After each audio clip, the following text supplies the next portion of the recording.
It's been busy, and with the fan week and all the events we have going on the front end, it feels like a full month. But again, what better place to be if you love tennis? This is the center of it all, so it's couldn't be better. Well, explain to everybody what it means to be the director of player relations here.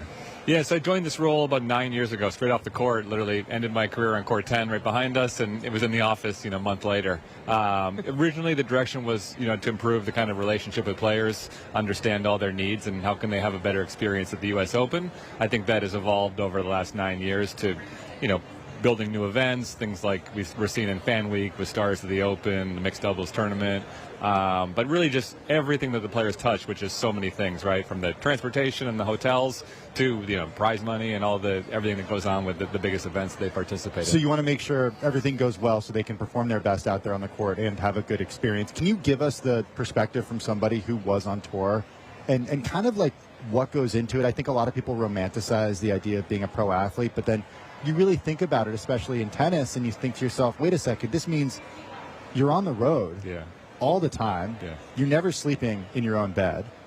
You're spending a lot of time on airplanes. Yep. And spending a lot of money on all the staff that travels with you. Yes. It's very expensive, and if you're not one of those household names, it's not easy to make ends meet. Yeah, it is. So there's a lot to that equation. I mean, first, the financial side, yes, right? You're traveling the world, and how you need to travel depends very much on kind of what level of sport you're at, right? And I equate a lot of it to baseball, sort of single A, double A, triple A. The single A level, everyone's just trying to survive, right? There's not a lot of money coming in, not a lot of things are being covered. As you get to the double A level or the Challenger Tour, you start to get where there's free hotels, you start to get meals covered, and the checks start to improve a little bit. Once you get to the ATP Tour here, life is good, right? And, you see first round prize money, $110,000. Okay, now we can start to really bank on some real income. Yes, there's huge fluctuation within your checks week to week, but you know that, look, if I'm going to perform a certain level over the course of the year, I'm going to have, a good enough income to kind of cover my needs. Now, if you want to expand to a large team, then that can be substantially more. But, component one is the financials. You really have to manage that because you're an independent contractor. I was with a spreadsheet, trying to figure out how much I was spending each week or each month and trying to survive. But you also don't know your earnings, right? You could make $100,000 one week, or you could be in the red if you had a small check and a team traveling with you. So those swings are real. But the lifestyle is probably as much the real part, which is, I tell people all the time, it's the most unbelievable life. My spring for 10 years was, Monte Carlo, Barcelona, Rome, Madrid, Paris, London. I'm naming the best 6 cities in the world, and we did them, over the course of 2 months in the spring. It's amazing. But you got to be comfortable 250 days a year in a hotel. You're living out of 2 to 3 suitcases. So it's a huge adjustment for a lot of people.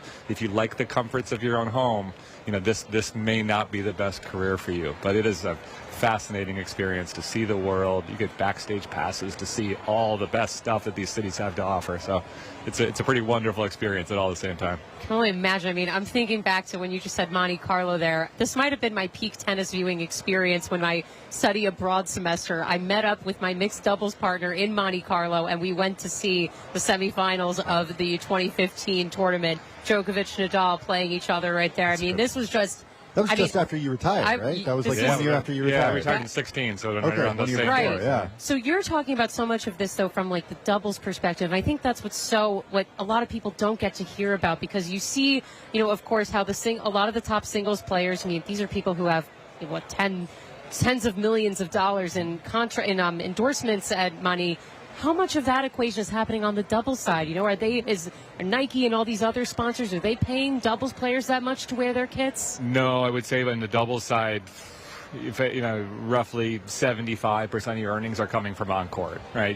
That's got to be the total opposite of the single side of the equation. Yeah, I don't have the exact numbers, but sure, right? I think in the vicinity, absolutely. So I think prize money is the main driver for the majority of the tour. Yes, as you get to the very top, the sponsorships and the off-court earnings will trump that, but yeah, absolutely. So coming back to that, because I heard somebody told me that you were the genius behind the mixed doubles tournament this year. I would think a lot of you then would want to have this, big prize pool, fivefold what it was in the previous year, have the real doubles players get access to that. Yeah. No, this was a tough one, right? And I obviously received a lot of phone calls from close friends on tour. That again, this was an event that, given the way that we built it up, the majority of them weren't going to be able to play in it. And we had those discussions. I think the first step we wanted to do was make sure they were financially whole.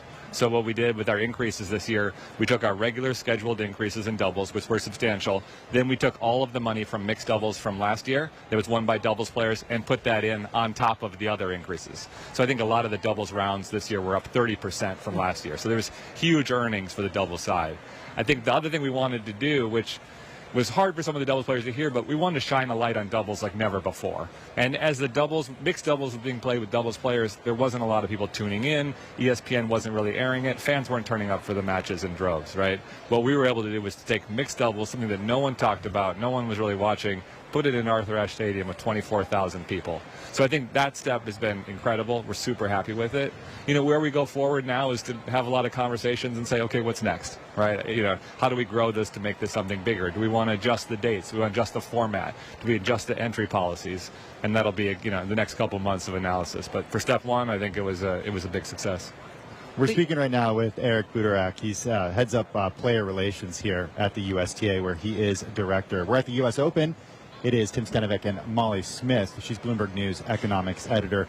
Eric, I want to talk a little bit about what the youth program looks like right now in the U.S. You grew up playing in the U.S. You played college in the U.S. What do you hear from the folks about the differences now in terms of interest among young American kids and access that they have to tennis? Because that is the whole purpose of the USTA here. Can you quantify for that compared to when you were growing up? I don't work on that side of the business. I'm not going to rattle off the numbers off the edge of my tongue. I know we are in, I think, at least 5 years now of consecutive growth with participation, it's looking good. Which is looking good, which is great. There was sort of a COVID bump that we had because it was one of the first sports you could really come back and play. I think we were maybe concerned that was only a COVID bump, but the growth has sustained, which is really encouraging. I think we're seeing lots of growth in different economic diverse environments, which is great.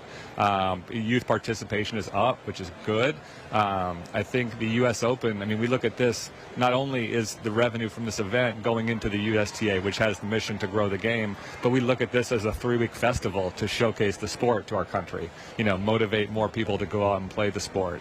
And so everything we do is from a lens of, we want to earn money so we can put the money into the sport, but let's also excite people about playing.